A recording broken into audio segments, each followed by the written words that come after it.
الحمد لله الذي شرفنا على سائر الأمم برسالته بجوامع الكلم وجواهر الحكم والمواعظ الحسنة، خصوصا على سيدنا محمد المصطفى شمس الضحى بدر الدجى، وعلى آله الأتقياء وأصحابه الأسفياء. أما بعد فأعوذ بالله من الشيطان الرجيم.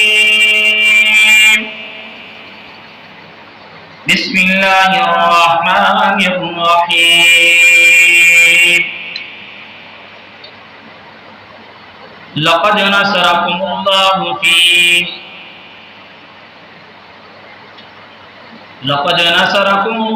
في بدر وأنتم أذلة. قال الله تبارك وتعالى في مقام آخر: الخبيثات للخبيثين والخبيثون للخبيثات والطيبات للطيبين والطيبون للطيبات، أولئك مبرؤون مما يقولون، لهم مغفرة ورزق كريم. وقال النبي صلى الله عليه وآله وسلم: لا هجرة بعد الفتح والجهاد ماض إلى يوم القيامة، أو كما قال عليه الصلاة والسلام. آمنت بالله صدق الله مولانا العظيم، وصدق رسوله النبي الأمي الكريم، ونحن على ذلك لمن الشاهدين والشاكرين، والحمد لله رب العالمين. برادران اسلام، میں نے آپ کے سامنے قرآن مجید فرقان حمید کی 2 آیت مبارکہ اور ایک حدیث مبارکہ تلاوت کی ہے. رمضان المبارک کا یہ تیسرا جمعۃ المبارک ہے. آج 16 رمضان المبارک ہے، کل 17 رمضان المبارک ہے. 17 رمضان المبارک تو اسلامی ہجری میں مختلف واقعات رونما ہوئے. ان میں سے ایک واقعہ بدر کا واقعہ، جو اسلام اور کفر کے درمیان پہلا فیصلہ کن معرکہ تھا. دوسرا امہات المؤمنین حضرت ام عائشہ صدیقہ طیبہ طاہرہ رضی اللہ تعالیٰ عنہ، ان کی وفات ہے. اور اسی طریقے پر محمد بن قاسم، جو کم عمری میں اسلام کے عظیم سپہ سالار، جو عرب سے نکل کر عجم تک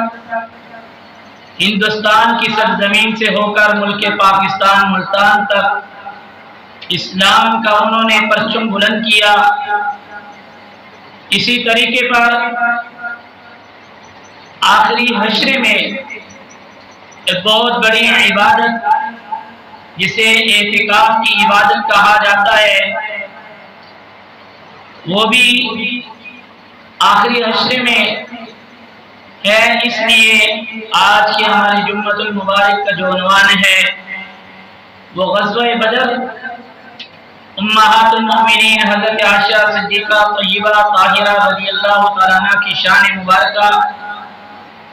اور اعتکاف کی عبادت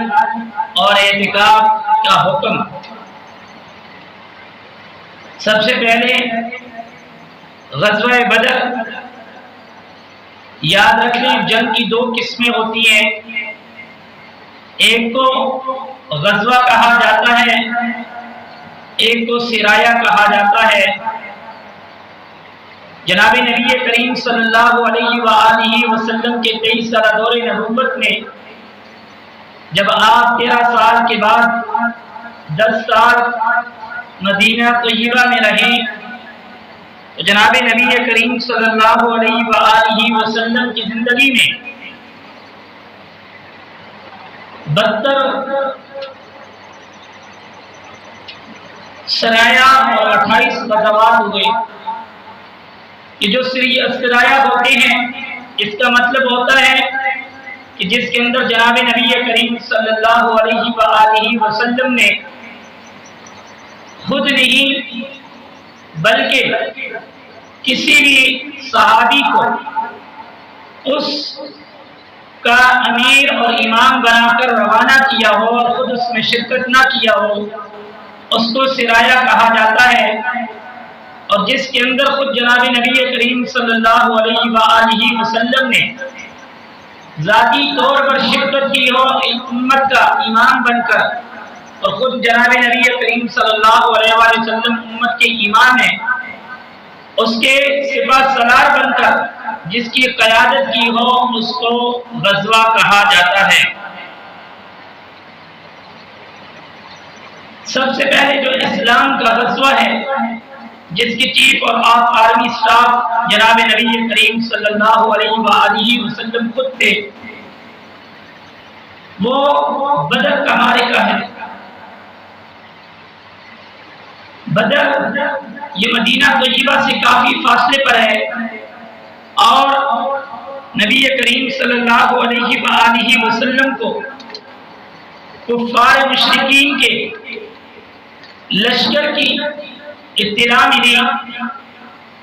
کہ وہ تجارت کا مال لے کر کے واپس آ رہا ہے، تو نبی کریم صلی اللہ علیہ وآلہ وسلم نے اصحاب رسول سے مشاورت کر کے کہ ان کا راستہ روکا جائے اور ان کا مال وغیرہ لوٹ لیا جائے کہ جس کی وجہ سے ان کی تجارت روکی جائے۔ یہی بات ابو سفیان کو پہنچی جو اس وقت مسلمان نہیں تھے، جو اس قافلے کے امیر تھے۔ انہوں نے مکہ المکرمہ میں ایک خط لکھ کر بھیجا کہ ہمارے قافلے کو اس طریقے پر روکا جائے گا اور ہم سے مال وغیرہ جو ہے وہ چھینا جائے گا۔ تو یہاں سے مشرکین مکہ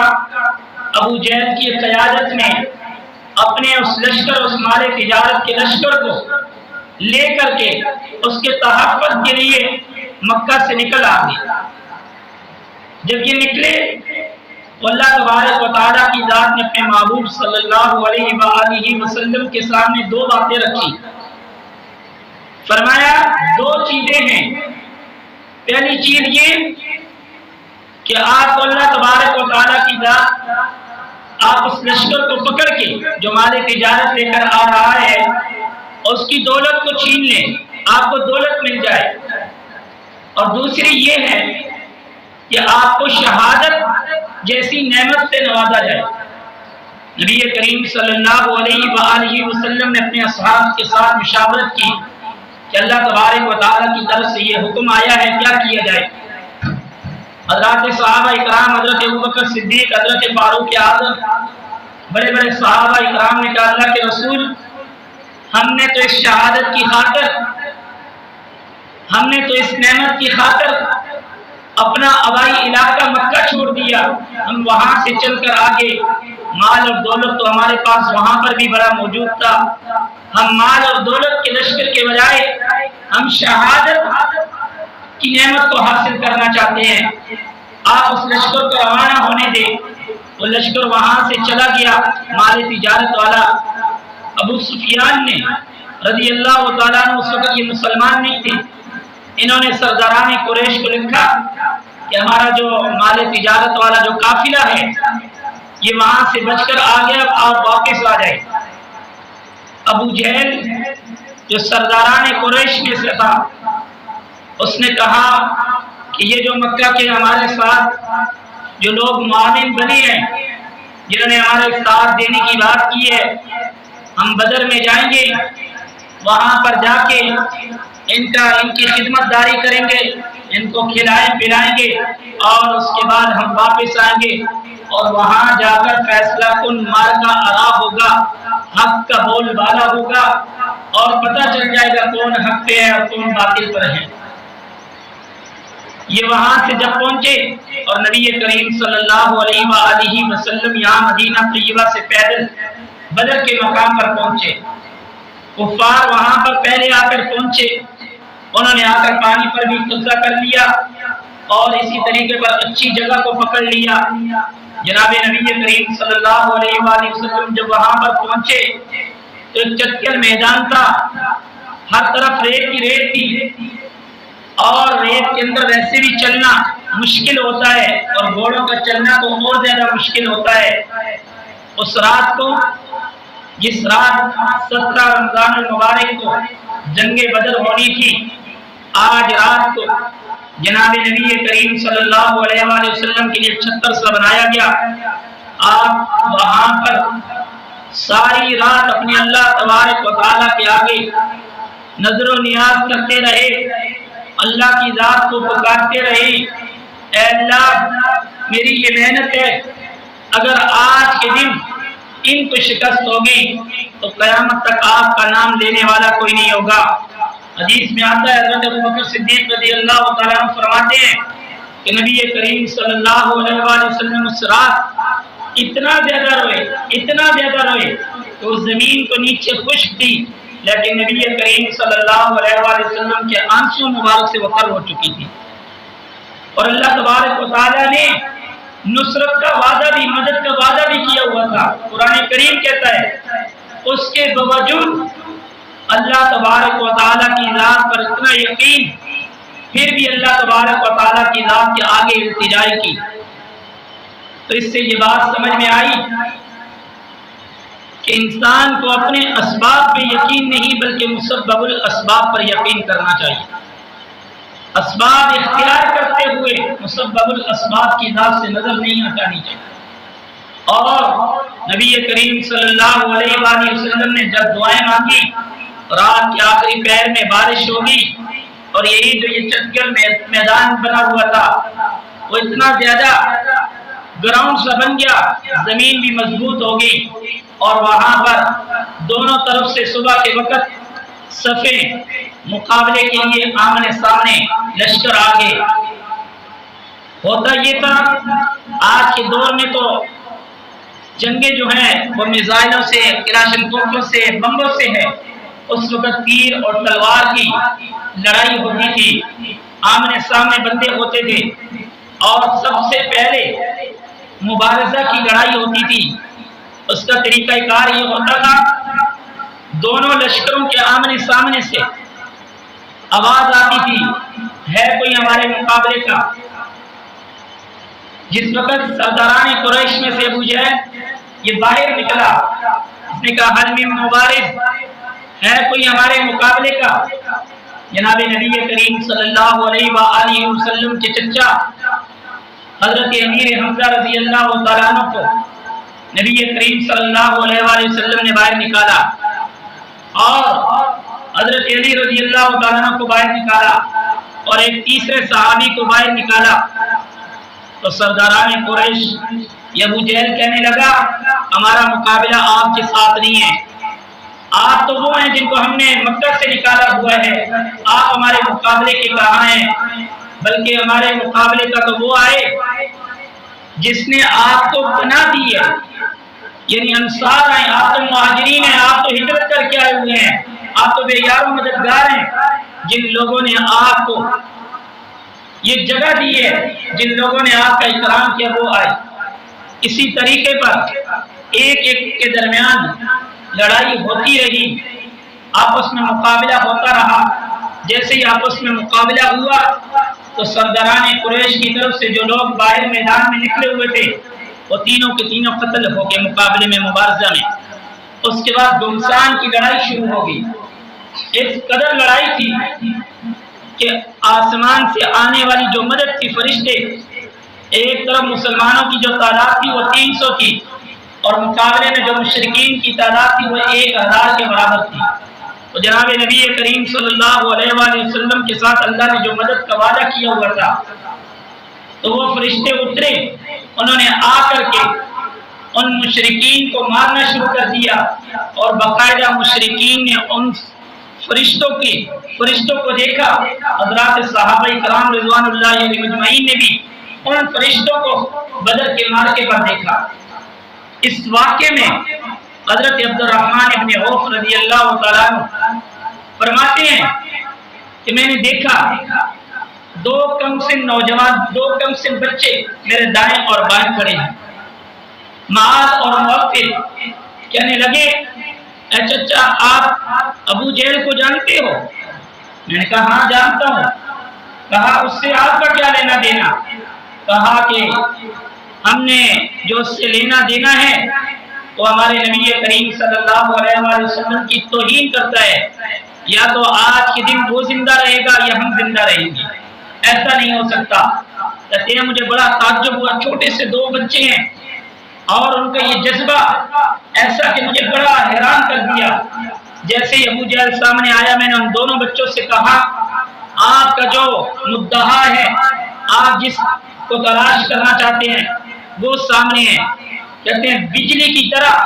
وہ دونوں بچے ایسے بات کر کے ابو جہل پہ جا کر چپٹ گئے۔ ایک نے اس کے گھوڑے کی ٹانگ پہ وار کی،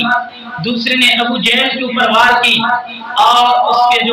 اس کو زخمی کر کے نیچے گرا دیا۔ یہ کون سے 2 بچے تھے؟ میرے محترم دوستو، تاریخ کے سنہری حروف میں ان واقعات کو دیکھ کر آج کے ہم مسلمان کہاں چلے گئے؟ ہمارا دامن، ہمارے بچوں کا دامن کس حال میں چلا گیا ہے؟ اس وقت کے بچوں کی حالت کیا تھی؟ یہ 2 بچے، ایک بڑا بھائی تھا، اس کی عمر 15 سال تھی، چھوٹے کی عمر کم تھی۔ جناب نبی کریم صلی اللہ علیہ وآلہ وسلم نے فرمایا جس کی عمر 15 سال ہوگی وہ اس میدان جہاد میں شرکت کر سکے گا، کیونکہ 15 سال کا جب بندہ ہو جاتا ہے وہ بالغ ہو جاتا ہے۔ تو یہ بڑے کو جب اجازت مل گئی،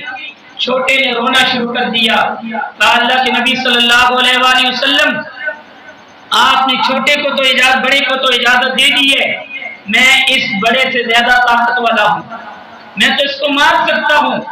آپ میری کشتی اس کے ساتھ کروا لیں، آپ دیکھ لینا میں اس کو گرا دوں گا۔ اللہ کے نبی صلی اللہ علیہ وآلہ وسلم نے ایسا ہی کیا۔ چھوٹا بھائی آیا، اس نے بڑے بھائی کے کان میں کہا تجھے حضور نے اجازت دے دی ہے، اور یہ بات حقیقت ہے، جس کی ضمانت حضور دے دی وہ کبھی بات سے پیچھے نہیں ہٹتے۔ آپ کو اجازت مل چکی ہے، ایسے کرنا جب میری اور آپ کی کشتی ابھی ہونے والی ہے، آپ مجھے ویسے ہی ہلکا پھلکا گرانے کی کوشش کرنا، میں آپ کو زور سے گراؤں گا، آپ نیچے گر جانا اور میں آپ کے سینے کے اوپر چڑھ جاؤں گا تاکہ مجھے بھی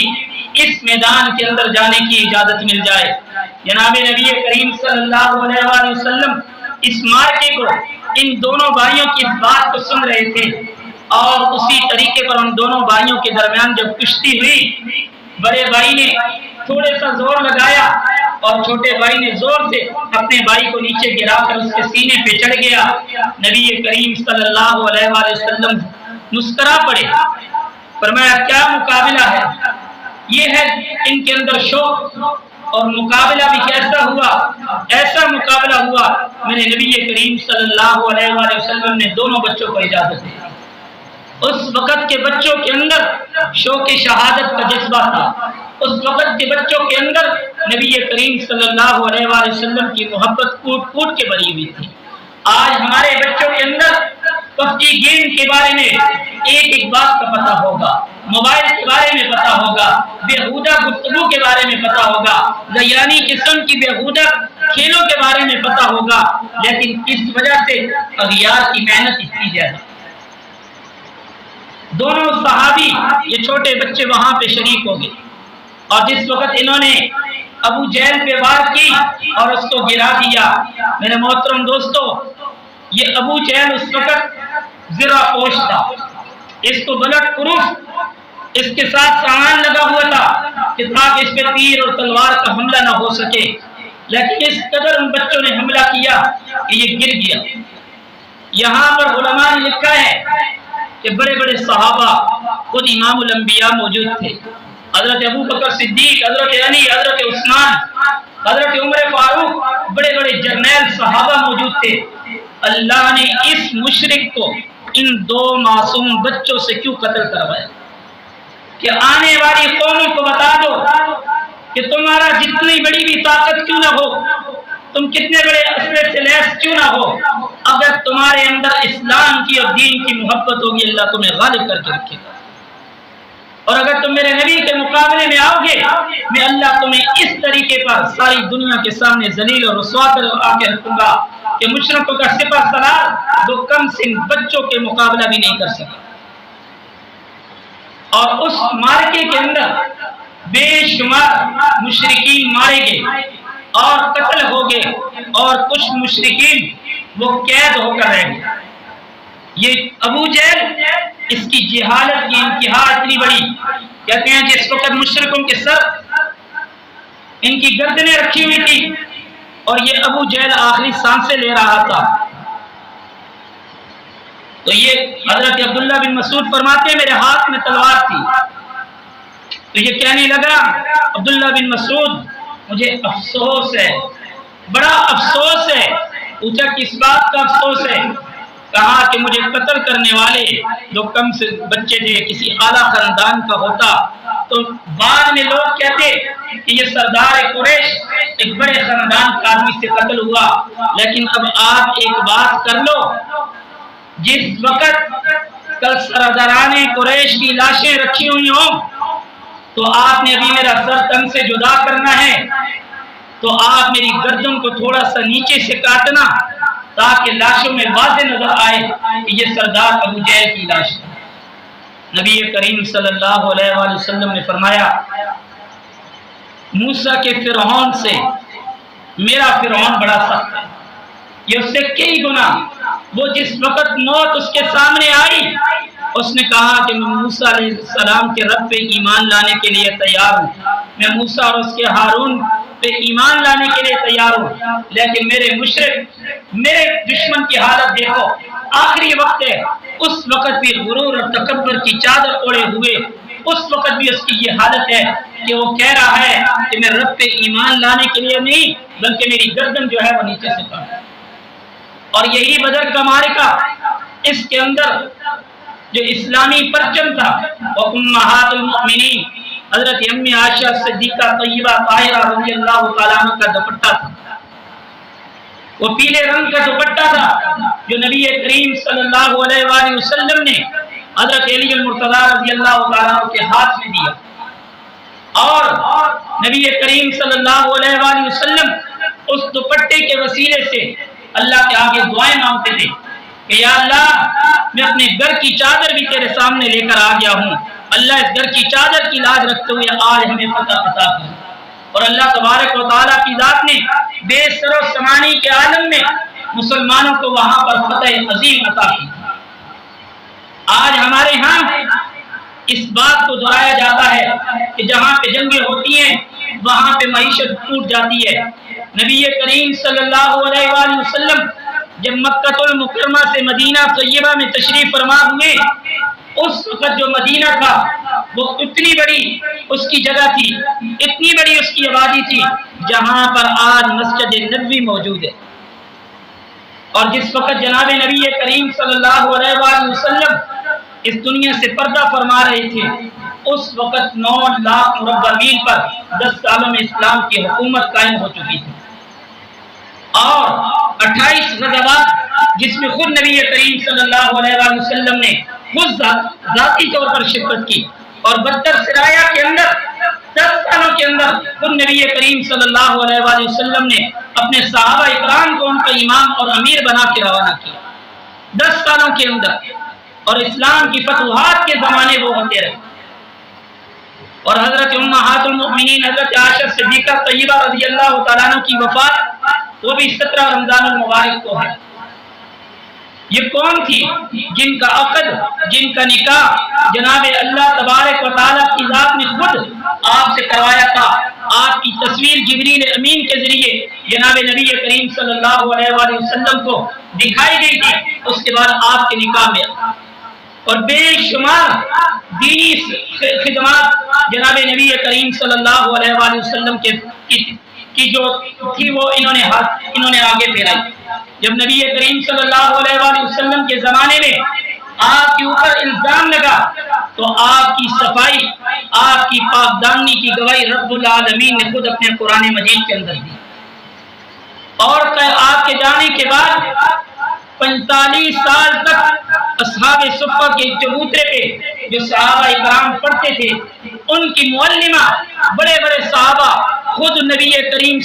خود حضرت عائشہ صدیقہ رضی اللہ تعالیٰ عنہ کے والد حضرت عمر فاروق، بڑے بڑے جلیل القدر صحابی، وہ آ کر کے آپ سے مسائل پوچھتے۔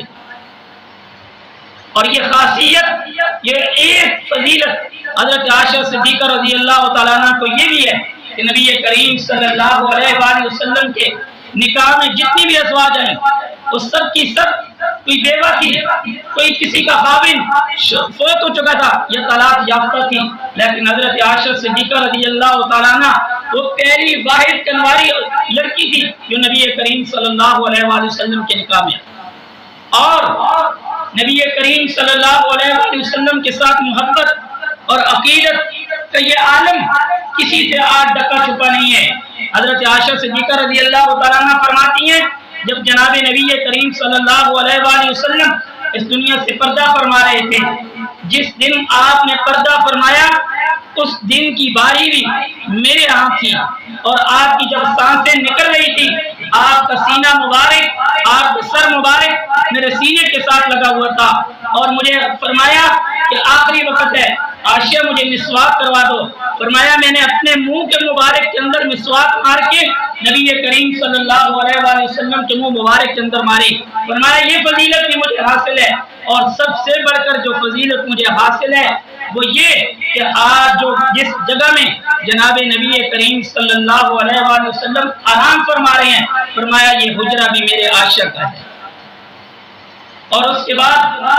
میرے محترم دوستو، اعتکاف کی عبادت ہے۔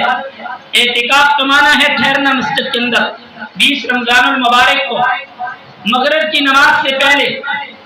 اعتکاف معتکفین وہ مسجد میں آ جائیں گے اور 10 دن کے لیے یہ اعتکاف کریں گے۔ اعتکاف کا معنی مقصد، اور اس کو بیٹھا کیوں جاتا ہے؟ ہمارے یہاں تو آج بدقسمتی یہ ہے اعتکاف نوجوان بٹھائے دیے جاتے ہیں، اچھی بات ہے بیٹھنا چاہیے، لیکن مقصد سے قاصر ہوتے ہیں، پتہ نہیں ہم کس مقصد کے لیے۔ جس کے پاس ایک موبائل ہوتا ہے وہ کوشش کرتا ہے میں اعتکاف میں بیٹھوں میرے پاس 2 موبائل ہوں۔ جس کا گھر والوں کے ساتھ ویسے رابطہ نہیں، اعتکاف کی حالت میں بیٹھ کے 2 موبائل استعمال، رات کے وقت کولڈ ڈرنک استعمال ہو رہی ہے، سیور چل رہے ہیں، کھانے پینے چل رہے ہیں، کوئی پتہ نہیں کس مقصد کے لیے میں اعتکاف بیٹھ رہی ہوں، مقصد کا کچھ بھی پتہ نہیں۔ 10 دن گزر جاتی ہیں، قرآن کریم مکمل کی ہے، میں نے تو ایک ٹکا بھی قرآن کریم پڑھا، تو اعتکاف بیٹھے کیوں ہو کوئی پتہ بھی نہیں۔ مقصد کیا ہے اعتکاف کا؟ مقصد اعتکاف کا اس رات کی عبادت حاصل کرنا ہے کہ نبی کریم صلی اللہ علیہ وآلہ وسلم کے پاس ایک صحابی آئے، فرمایا اللہ کے نبی، وہ بنی اسرائیل میں ایک شخص تھا، اس نے تو اتنے سال عبادت کی، اتنے 1000 سال، دن کے وقت وہ جہاد کرتا، رات کے وقت وہ عبادت کرتا، دن کو وہ روزہ رکھتا، رات کے وقت وہ عبادت کرتا، ہماری تو اتنی عمریں بھی نہیں جتنی اس کی عبادت ہے، ہم اس کو کیسے حاصل کر سکیں گے؟ ہم اس کو کیسے اس کا مقابلہ کر سکیں گے؟ صحابی اور نبی کریم صلی اللہ علیہ وآلہ وسلم کے درمیان یہ مکالمہ جاری ہے، اللہ نے جبریل امین کو نازل کر دیا، فرمایا جاؤ میرے نبی کو بتا دو کہ یہ جو صحابہ کہہ رہے ہیں کہ اس بنی اسرائیل کی عبادت اتنی زیادہ ہے، میں تمہیں ایک رات ایسی عطا کر دوں گا جسے لیلۃ القدر کہا جاتا ہے، اگر تم نے اس رات کو پا لیا اس بنی اسرائیلی کی عبادت سے کئی 1000 گنا زیادہ بڑی ثواب کی رات میں آپ کو عطا کر رہا ہوں۔ یہ رات ہمیں ایسے نہیں، اعتکاف کا مطلب یہ نہیں سگریٹ پہ سگریٹ لگائے بیٹھا ہوا ہے، مسجد کے اندر گپے شپے مار رہا ہے، مسجد سے باہر بغیر ضرورت کے نکل رہا ہے، اس سے تو اعتکاف فاسد ہو جاتا ہے، اس سے تو اعتکاف کا ثواب نہیں۔ مسجد کے اندر ایک آدمی بے شک اعتکاف بیٹھ جائے، ایک آدمی، یہ فرض نہیں ہے ہماری مسجد میں آج دکھلانے کے لیے ہماری مسجد میں 80 آدمی اعتکاف بیٹھ گئے، ہماری مسجد میں 100 آدمی اعتکاف بیٹھ گئے، وہ بیٹھ تو گئے ہیں، مقصد کیا ہے شاید کسی کو بھی پتہ نہیں۔ ایک آدمی بیٹھ جائے جس سے محلے والے گناہگار نہیں ہوں گے، 2 بیٹھیں 10 بیٹھیں، لیکن مقصد لے کر بیٹھیں کہ ہم نے اس رات کی عبادت کو حاصل کرنا ہے، رات کو ہم نے قرآن کریم کی تلاوت کرنی ہے، ذکر و اذکار کرنا ہے، تسبیحات پڑھنی ہے، دن کو روزہ رکھنا ہے، اور اسی طریقے پر ہم نے اپنے لیے، امت کے لیے، ساری انسانیت کے لیے دعائیں مانگنی ہے۔ یہ ہے اعتکاف کا مقصد۔ بغیر ضرورت کے کوئی آدمی